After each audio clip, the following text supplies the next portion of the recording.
Okay, Take be care. well. Bye-bye. Take care. Thanks. Pablo from Ohio, welcome to the program. Hey, guys, how are you? Good, thanks. That was lost a lot of cool things in 2020, and I just counted one more. I can't hear anything when I'm on hold. I don't get to hear the show. So Yeah, we've been having that problem today. We've got our best people on it. Yeah, that's a first for us. So you folks out there, be patient if you're on hold in a total void. Well, no wonder that person didn't know to come on the air because they weren't hearing we didn't hear us say hello there. Yeah. Dang. Well, you're with us now, so let's do it. Excellent. I hope I didn't miss anything great. We've just passed the 1 year anniversary of the death of Robert Hunter. I've been spending a lot of time listening to tapes from that further tour he did in '97. Just love the way he did Mr. Charlie back then. Those were a lot of fun shows. Yes. We had gotten to see him again later that year at the Newport, formerly the Agora here in Columbus, Ohio.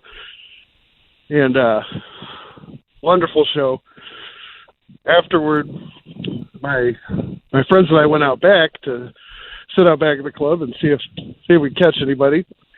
And there was a few other people out there. There was no security, and I was quite drunk. And so we're sitting there. There's a door. There's no handle on the outside, and just know he's right behind there. So got up my guts, walked up the stairs, and kind of pried it open and peeked inside and looked to my left, and lo and behold, there was Robert Hunter sitting on a bar stool in a weird room down the hall. So we continued on and walking towards him and got in the room with him, and this guy says, "Oh, no, you can't be in here." He spoke up and said, "Oh, no, hang on a sec." And he said, "Keep time." And the guy backs off and says, "Okay." So I just get to sit there and bullshit with Robert Hunter for a couple minutes, which was surreal, looking directly at this man. And said What'd to you him, talk about? I thanked him for writing Scarlet Begonias, which was a song that made my parents start to like the Dead. They weren't really feeling it as much as I was. And the line, we all know, once I can get you on the light in the strangest of places, if you look at it right, really captured their attention and imagination, and was a nice bond, a nice way for them to feel as moved by this music as I had. So it was nice for us to share. And I thanked him for that, and he stopped me, and he held up his hand with all 5 fingers, and he goes, "I'm just this," and he kind of makes a hand gesture towards his thumb and runs it across. He says, "I'm just this. What it's really about is this," and he holds up all 5 fingers and then puts them towards my forehead, touches my forehead. He says, "It's about the group. It's about the whole group experience." I mean, Wow. That's great. so mystical. If somebody had told me that and I hadn't experienced it, I'd say, "Oh, that's some bullshit. You imagine that? That's too Wow. too meta for me." That's a incredible. great and surprising story somehow, because you don't really Hunter, was sort of an isolated component of the collective in a lot of ways. He wasn't out there in the Michigas with everybody. Right. So Right. that's fascinating. Yeah, and not many people got to encounter him at leisure like that either. It was he gave a very tiny handful of formal interviews, but just being in casual conversation with him was pretty rare. Right, and I mean, in the Long Strange Trip, you get those clips of him being questioned about the lyrics of Dark Star, and he's kind of like mocking the guy's questions. He certainly wasn't there to deliver any otherworldly truths like he did. And so, I said there was another guy who was kind of watching guard, and all the while I'm talking to him, he peeps his head in 2 or 3 times. He's giving a count. He's like, 4, 3, 2. And at 2, like, all right, you got to get out of here. Have a good night. Take care. And so I come out, and there's a few more people gathered there, and I look like seen a ghost. And I walk down the stairs. They're like, what happened? What happened? I'm sitting there telling the story, and my memory, seconds later, this white Cadillac comes flying down the alley with him right in the back seat.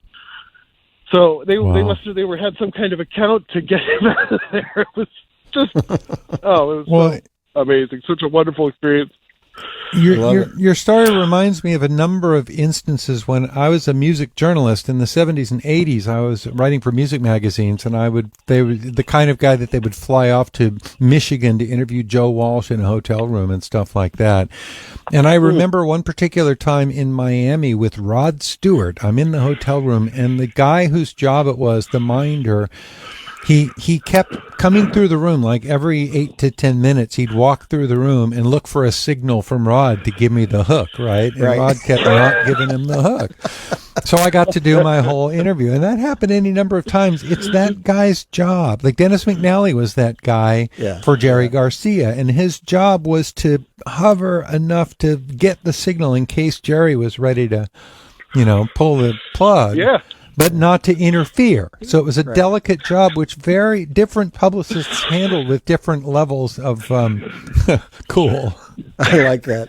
I also like your mentioning, and it's an interesting sort of side subject for discussion, that Scarlet Begonias was the song through which your parents got the Grateful Dead, because I've discussed that with other people too. My parents early in my Grateful Dead mania were indulgent but mystified, and how they got it was when they started showing Grateful Dead stuff as pledge bait for PBS. And so my parents saw, I think, the Grateful Dead movie on PBS, and Dead Ahead. The Radio Closing City stuff, Wonderland? and they said, we kind of understand what this Grateful Dead stuff is all about. It's wonderful. And then I got to take them to a show as the culmination. Set and setting, yes, exactly. And that would be a great little survey to do. It's like, what song was your portal? Like, we know John Mayer famously got on board because of Althea, right? Yeah. It's like that. Like, what song was it that hooked you, or what? It's like not only what show got you on the bus, but what song was the one that intrigued you enough to make you hear more? That's a great. And you could see Scarlet Begonias, even though it doesn't have a repeated lick in it. And not a word is repeated, right? There's no chorus in that song. It's just a great story and a great groove. Yeah. Right, and who was the final person who co-signed this trip that made you buy into it? Obviously the Sun wasn't enough to do it, but PBS, all right, we're in. right.